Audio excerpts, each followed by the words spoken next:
रोहन नाम एक मेरा दोस्त था। उसकी तुरंत ही नौकरी लगी थी और उसकी पोस्टिंग मेरे ही गांव में हुई थी। गांव से थोड़ी ही दूर पर एक बहुत बड़ा और पुराना घर था जो कि बहुत साल से बंद पड़ा था। रोहन ने किराए पर रहने के लिए वो घर ले लिया और आराम से अपनी नौकरी करने लगा। कुछ समय बाद कुछ ऐसा हुआ। एक रात जब वह सो रहा था तो उसे एक अजीब सी आवाज सुनाई दिया जो किसी जानवर के आवाज की तरह था। शुरुआत में रोहन उस आवाज पर ज्यादा ध्यान नहीं दिया, लेकिन फिर दूसरे दिन भी उसे वही आवाज दोबारा सुनाई देने लगा। फिर वो सोचने लगा कि इस घर में कोई भूत है जो मुझे डराने की कोशिश कर रहा है। खैर, रोहन भूत प्रेत को नहीं मानता था, इसलिए वो आराम से सो गया। कुछ समय बाद जब रोहन की नींद खुली तो सामने एक डरावना काला साया दिखाई दिया। रोहन इसके पहले कुछ करता वो खुद बेहोश होकर गिर गया। कुछ घंटे बाद जब उसे होश आया तो भागकर उस घर के मालिक के पास गया और सारी घटना के बारे में बताया। फिर मालिक ने रोहन को बताया कि हमारे घर के ऊपरी मंजिल में एक भूत रहता है। बहुत साल पहले इस गांव के कुछ लोग उसके साथ गलत व्यवहार करके उसकी हत्या कर दिए थे। तब से लेकर आज तक उसकी लाश का पता नहीं चला है। कई लोग तो यह भी बताते थे कि रात समय में इस रास्ते से अगर कोई जाता था तो वो भूत उसे अपने घेरे में ले लेता था और कई दिनों तक उसका पीछा नहीं छोड़ता था, लेकिन उसे अभी तक कोई देखा नहीं है। कभी कभी उसकी डरावनी आवाज सुनाई देती थी और सबकी नींद उड़ा देती थी।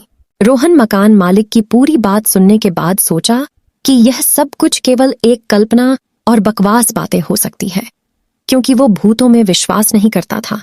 इसलिए वो वहां से चुपचाप अपने घर चला गया।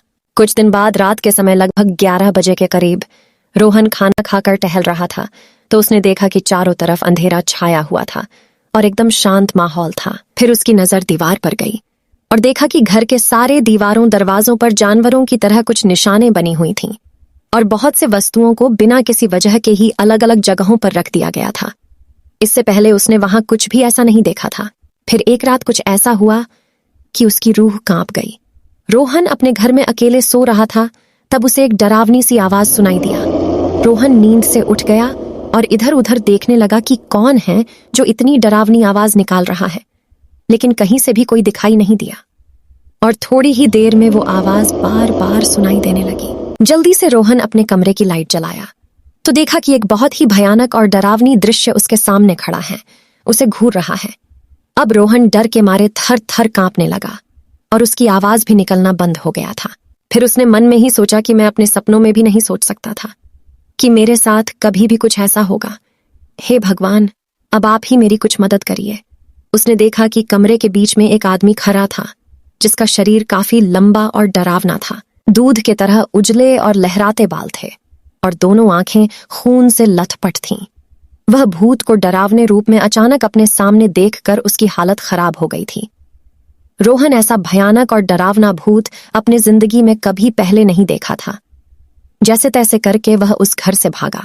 खैर, उस घर से निकलने के बाद उसे ऐसा लगने लगा था कि वह सारी रात उस घर में वो अकेले नहीं था, उसके साथ शायद कोई भूत था। उसने बार बार पीछे मुड़कर देखा लेकिन कुछ नहीं था। लेकिन कुछ देर बाद फिर से सोचने लगा, कहीं ये मेरा भ्रम तो नहीं है, और उसके दिमाग में भूतों और अद्भुत चीजों की तस्वीरें आने लगीं। सच्चाई जानने के लिए उसने दोबारा उस कमरे में जाने का फैसला किया, लेकिन इस बार उसने अपनी दोस्त को साथ लेकर गया। दोनों फिर से उस घर में पहुंचे और उन्होंने कमरे की लाइट चाल कर दी।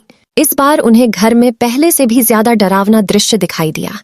दीवार के चारों तरफ लिखे हुए कुछ शब्द और तस्वीरें थीं जो उन्हें अजीब लग रही थीं। फिर उन्हें घर के एक कोने में बहुत बड़ा लोहे का बना हुआ एक डब्बा दिखा। जब वे लोग उस डब्बे को खोला तो उन्हें एक भयानक चीज देखने को मिला। उस डब्बे में एक आदमी का लाश पड़ा हुआ था जिसका सिर अलग हो गया था। वो दोनों उस लाश को देखकर पहले से और ज्यादा डर गए और उसे वहीं छोड़ दिया और उस घर से निकलकर भागने लगे। लेकिन जैसे ही दोनों वहां से भागने लगे, वैसे ही उनके कानों में एक डरावना आवाज सुनाई दिया, जैसे उन्हें कोई कह रहा हो, वहीं रुक जाओ, यहां से वापस जाने का सोचना भी मत। अब तुम दोनों मेरे शिकार बन गए हो, रुक जाओ वहीं पर, नहीं तो मैं तुम्हें अभी मार डालूंगा। रोहन और उसके दोस्त वहीं रुक गए और पीछे मुड़कर देखा तो उन्हें कोई नहीं दिखाई दिया, बस उसकी आवाजें सुनाई दे रही थीं। फिर क्या था, वो लोग एक दूसरे का हाथ पकड़ा पर वहां से भागते हुए उस घर से कहीं दूर गए। थोड़ी ही देर में सुबह हो गई। दोनों दोस्त गांव में गए और डरते हुए उन्होंने अपनी घटना सारे गांव वालों से बताया और उन लोगों को सावधान करवाया कि गलती से भी कोई इस घर में ना जाए। हम लोग तो जैसे तैसे करके वहां से भाग गए, लेकिन अब दोबारा कोई वहां गया तो शायद वो जिंदा वापस ना आए। अब आप लोग कभी मत जाइएगा। और रोहन उसी दिन अपना पोस्टिंग किसी और जगह करवाया और उसी दिन वहां से अपना सारा सामान लेकर हमेशा हमेशा के लिए चला गया। दिन पर दिन रोहन उस घर की घटना भूलने की कोशिश करता, लेकिन वो उस घटना को कभी भी भूल नहीं पाया और उसकी रात भी खराब होने लगा था। वो अब रात को सोने में डरने लगा था